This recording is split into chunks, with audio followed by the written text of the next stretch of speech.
Nothing's perishable. It's all legacy being built. Question for you guys is, it's so easy for me when I cut my hand in the very beginning of this. I'll say, dude, it hurts, man, I can't go on. It's so easy to make that excuse, and you know what? I can live with that. That's a viable excuse, right? But is it the truth? Can you go on? What else do you want? Is this stronger than your dreams? And do you put as much time and attention into your dreams as you do your fears? That makes sense to you guys? So many people think all day long on what they're scared of. Before a wrestling match, back in the day, I remember a lot of my opponents be like, oh man, what happens if I lose? What happens if I get caught? What happens if they take me down? What the are we talking about? All that attention, all that energy going into the possibility of failure. Why can't the individual, the human, erase that mentality and put all that attention is, how great it's going to feel when I pin that, or when I take him down, when I beat him down in front of his home crowd, when I win something, when I go after something, when I put the work in and achieve it. Why don't we think that way? We're always thinking about losing something being taken from us, trying to maintain what we have. Like, we can't lose this shit. It's so valuable. Why do we think that way? Why are we always thinking about the fears, the worst case scenario? All we do is put all that energy in there.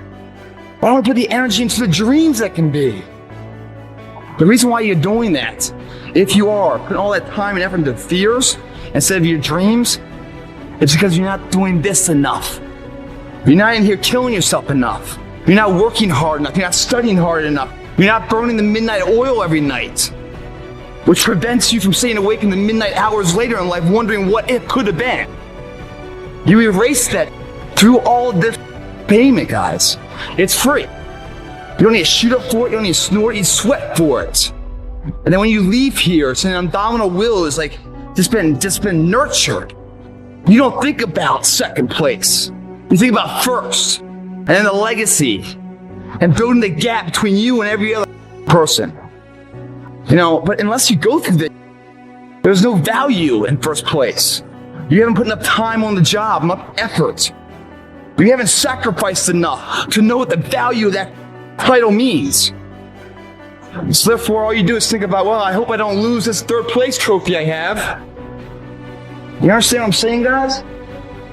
The more and more you do this, the more and more it becomes almost impossible to accept the second place outside of here. Impossible. Again, guys, I said earlier, it's spelled impossible. Perception on how we see things, guys. We create it or we destroy it right here. We either give birth to our fear or we blaze the path of our dreams. You're either living your dreams or living your fears, one or the other. And which one are you giving the most time to? This workout travels with you to ensure your dreams never spoil, always stay true. You come back into the gym after doing the bodyweight beat down. You won't lose an inch. You won't have lost a step. You gained an inch. And in life, it's a game of inches. Not interested in your reality right now. I want you to get back to your dreams. I want you to get back to your goals, because no matter what is happening in life, you've got another 30 years, another 40 years, another 50 years. Like, you can't get stuck on, like, you can't let that thing that devastated you in 1989, the thing that devastated you in 1996, 2001, like, you can't wake up every day to 2001. 2001 was a tragedy, yes, it was, but you can't stay there. Look, I want you to look at your goals, and I want you to ask yourself this question. Do you know what it takes to make that happen? Like, do you, like literally, like, because this is all it's going to take. 3 things, it's all it's going to take.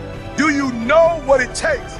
And you guys have an advantage because you've been at this conference, I think, 3 days, you got a whole bunch of information. Look, the only thing it takes to go from where I went to, a homeless, high school dropout, sleeping in abandoned buildings, eating out of trash cans, I went from being a high school dropout, getting a GED, to having a PhD. Listen to me, the only thing it takes is knowing what it takes. So one day I woke up and was like, okay, E, stop talking about what you don't have. You need to know what you don't know so you can get to where you're trying to get to.